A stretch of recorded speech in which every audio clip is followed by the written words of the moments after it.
We started A Night to Shine because we wanted people with special needs to feel important, to know that they are loved, but more importantly, to know that there is a God that loves them and a God that created them just the way that they are, and He has a special plan for their lives.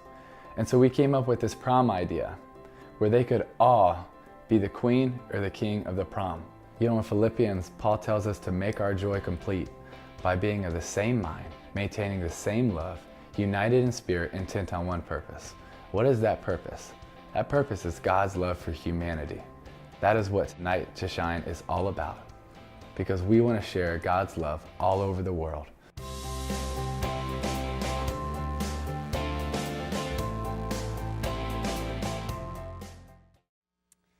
All right, so as you've heard and you've kind of seen the vision that prompted this movement with Tim and Thibaut and the foundation, and this is going to be the biggest Night to Shine ever.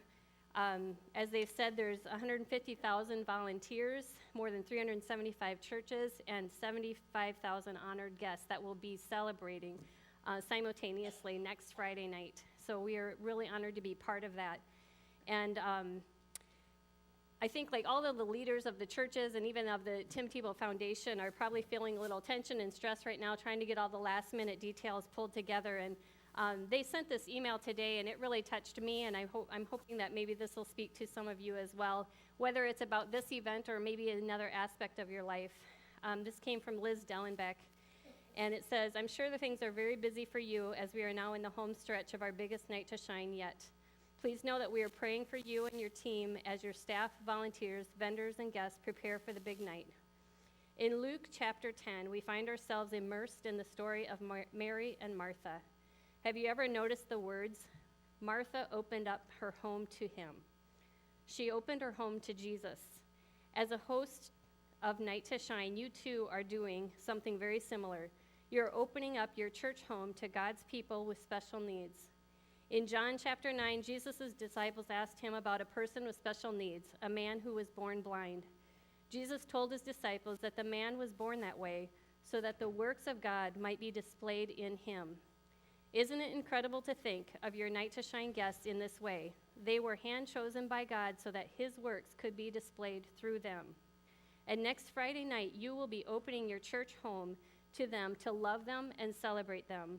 And in doing so, you get a front row seat to the works of God that are displayed through them. Getting back to the story of Mary and Martha, opening their home to something so big, so wonderful, so holy can sometimes result in getting distracted by all the preparations that have to be made. I'm often in danger of reacting like Martha, feeling stressed and anxious and wanting everything to be perfect, and maybe even feeling upset that I don't have enough help to get everything accomplished. I love how Jesus responds to her. He acknowledges her feelings, but then reminds her of what is best. Martha, Martha, you are worried and upset about many things, but only one thing is needed. Praise God that the one thing we need, Jesus, is at the center of Night to Shine.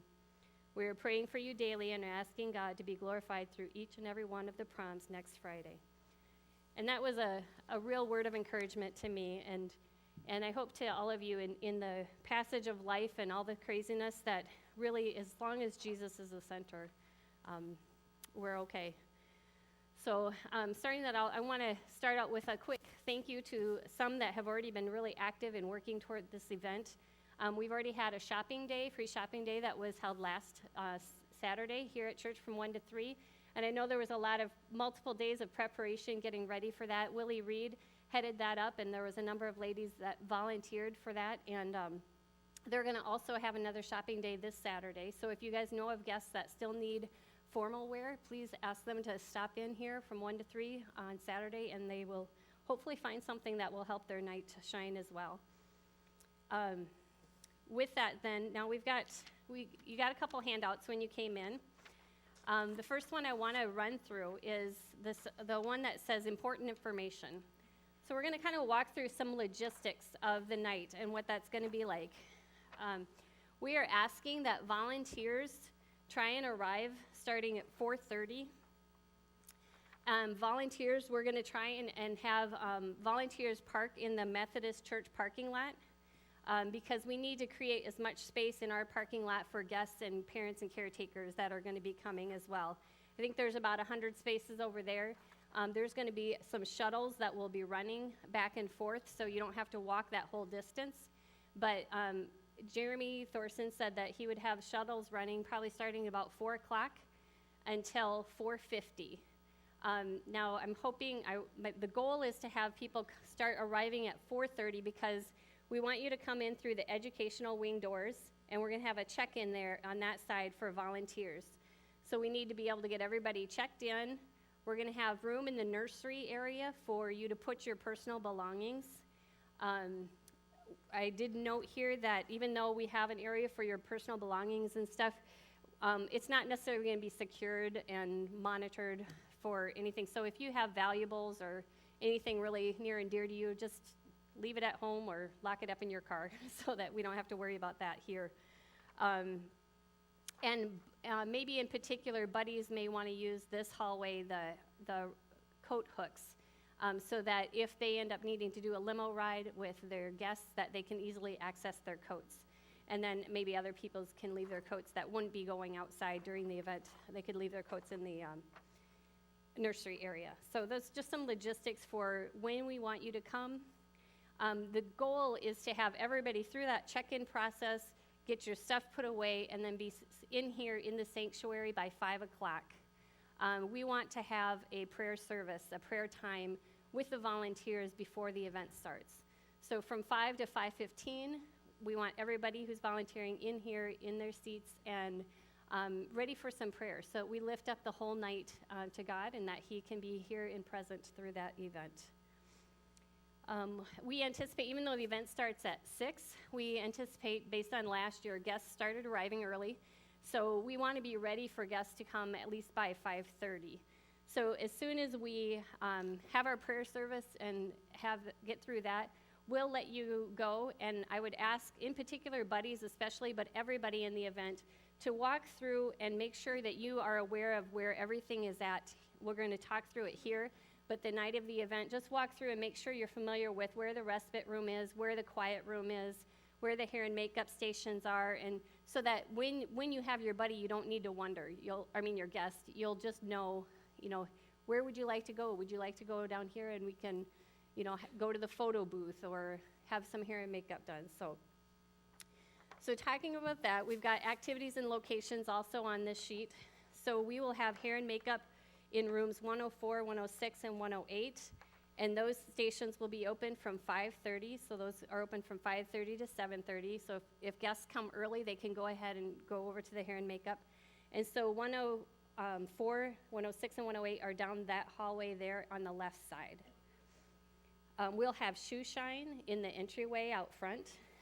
We're going to have the respite rooms in 107, 109, and 111, and that's down this hall again on the right side.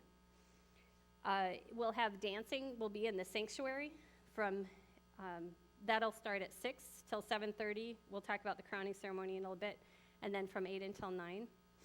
We're going to have a photo booth by Photo Magic. That'll be also out in the entryway there. We have a couple high school students that are going to do caricature drawings again, and they will also be in the entryway. We will have a step and repeat, which that's that backdrop and with a red carpet in front of it for them to get photos taken.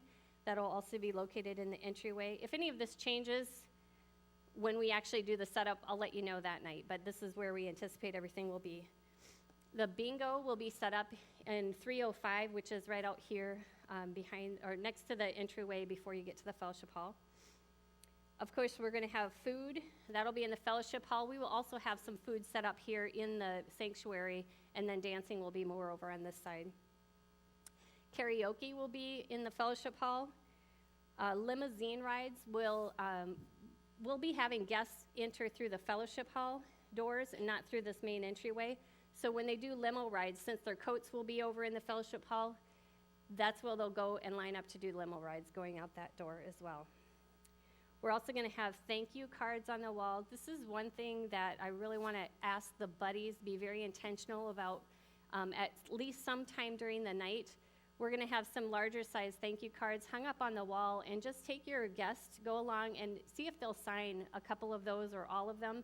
We're going to send those out to the businesses that have partnered with us for this event, and we want to express our gratitude to them and thank them and have it personalized from the guests who benefited. And actually, if you guys want to sign it too, that'd be great. I'd love to send these out with a bunch of signatures and really thanking them for what they have done in blessing both the guests and us in this process. We will have a quiet room down this hall. It's in room 110. It'll be on the far left side. We'll have a prayer, crowning ceremony, and a video that will be held here in the sanctuary. That'll be at 7:30. We'll talk a little bit more about that in a few minutes. And then prom favors or guest favors, when guests are going to leave at the end of the night, we will have some gift bags that will go with them. And so towards the end of the night, we'll pull them out, and that will also be in the fellowship hall where they'll go pick up their coats, and they'll get guest favors and stuff from there too. So we just wanted to have a printout that you guys can bring again that night if you need to review or know where everything's going to be at. There will be law enforcement here on site, and it's Jim Gripney, and he'll just be kind of walking around, and he'll be pretty visible. He'll be in uniform, so if there's any concerns or issues or whatever, we'll know who to reach out to there. We will also have a couple EMTs and a medical team that will be available, and they will be in the nursery, which is also down this hall and to the left. So again, for the night of the event, once after we do the prayer service, we'll just ask that you guys walk around and make sure you know where each of those locations are, and so you know where to go in the event that you need it. The other side is just a lot of this similar information. It's just a little more of an itinerary of the night. Again, at 4:30, volunteers arrive and check in. 5 o'clock prayer service. 5:15, walk through the facility.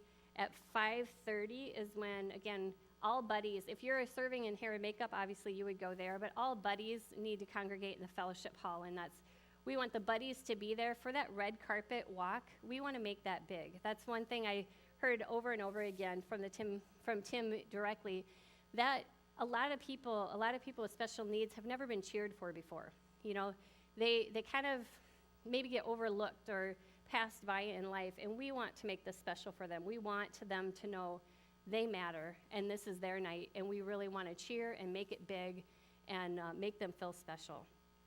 So that's where we want all the buddies, and you will also be paired up with your guests in that location. So I gotta see the things I missed here.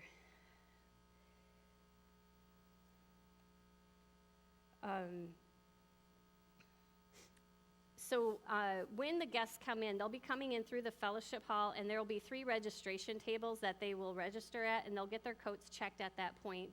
Then they will just kind of move to the left, and there'll be the flowers where they get the corsages and the boutonnieres pinned on them. And that's also where we will match up the buddies with the guests. In most cases, we're not pairing up the buddies and guests ahead of time. There are some that because they know somebody and they specifically want somebody to be their buddy, we will do that.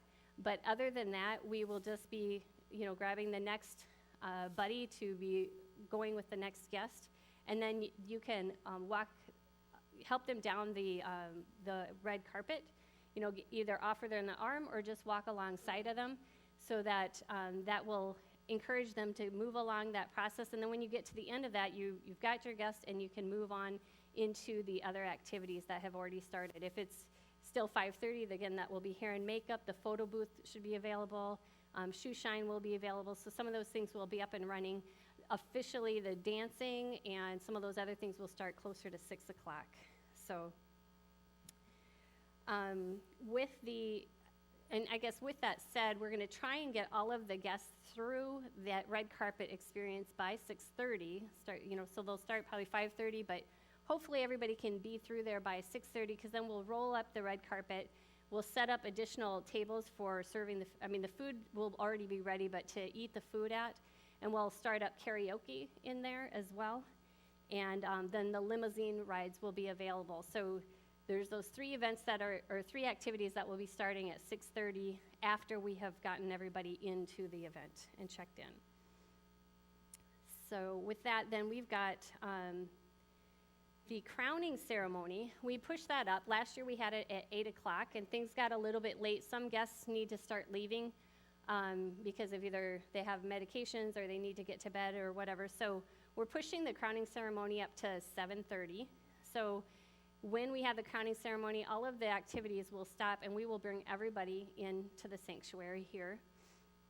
And then we'll start out with a prayer, a pastor-led prayer, and then we will also we'll kind of do the lines like we did last year, where we'll encourage you all to just kind of line up and form 2 lines this way. And we had Mark Anthony, who is the DJ. He announced the names of each person as they got crowned. And then what we would like to help kind of keep the process moving a little bit, we do want to make sure that we can cheer for each person, but then as a buddy, if you're a buddy, go ahead and go up to your guests and either offer your arm or help direct them to go back to a place where they can get their picture taken. And trying to, again, just keep that moving a little bit so we can get through that process. Again, we want them to shine, but we also want to get back to some of the fun activities that we can. And we will have, let's see. Once the crowning is finished, once everybody has been through the crowning, we will also have a song. There's kind of a Night to Shine theme song. First there'll be a video from Tim Tebow, and then we want to kind of jump in and at least have one big group dance while everybody is still here. It's the Night to Shine theme song. And have that one great big, get the energy back up and celebrate again. And then once that song is done, you can, again, either your guests want to stay and dance, that's great, they can keep dancing.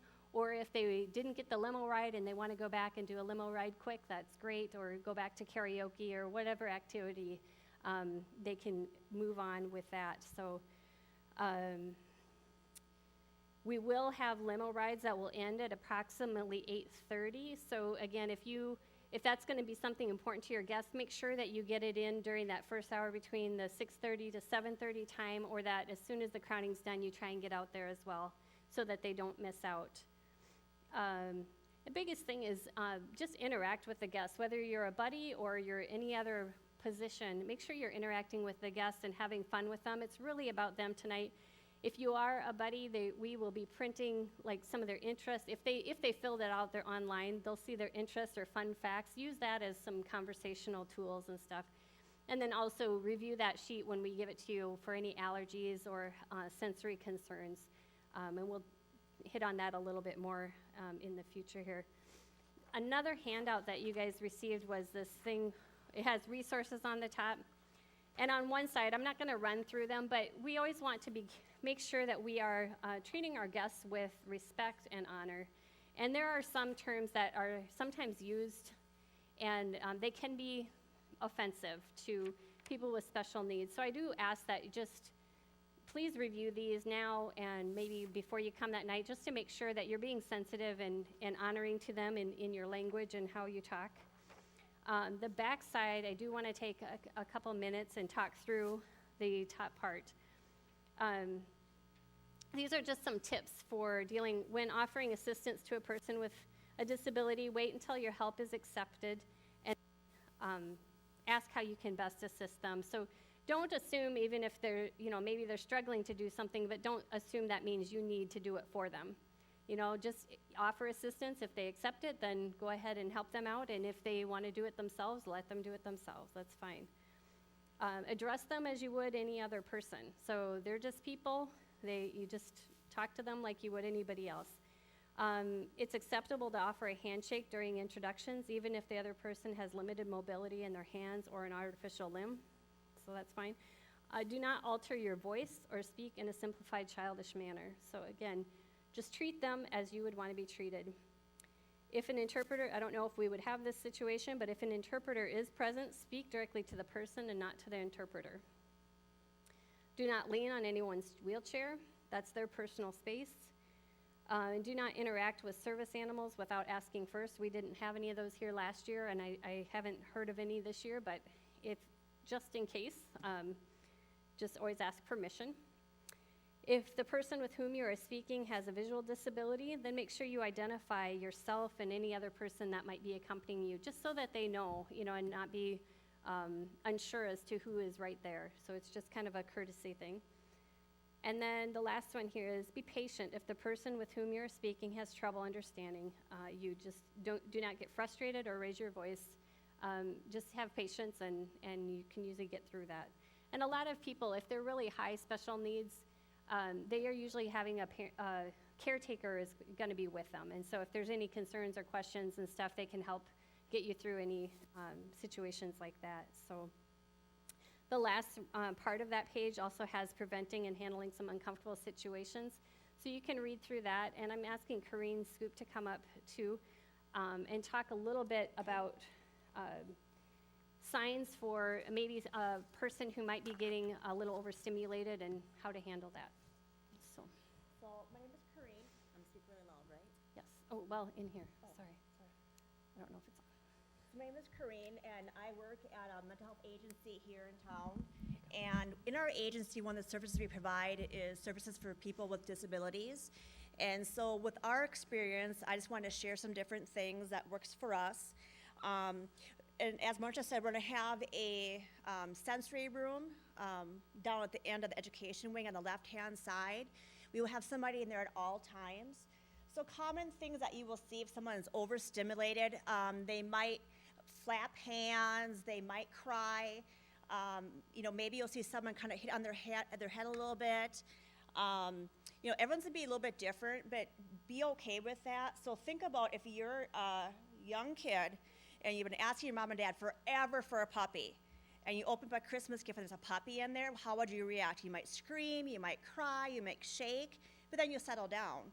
So if this happens for you guys, just give a few minutes for this to happen, but if the person is not able to do that, try to have them go down to the sensory room, and if you have any troubles, I will be here all night, and I will introduce myself again the night of the event. Just wave me or ask me to come over and meet your guest, and I can help you too. Last year at the event, we didn't have any issues. We had no behavior problems, and like Marcia said, any of our guests that do have some issues, they're with their staff, so we don't have to worry about that. And sensory-wise, we had a couple of people with little issues, but it was an easy thing, so please don't worry. People just get really excited, just as I would too, for the event. That's it.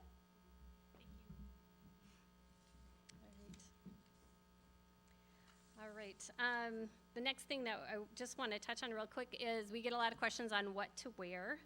So we ask that buddies, if you are a designated buddy, please dress up as you would if you're attending a special occasion, because you are. I mean, this is special for these people, and we want to honor that as well.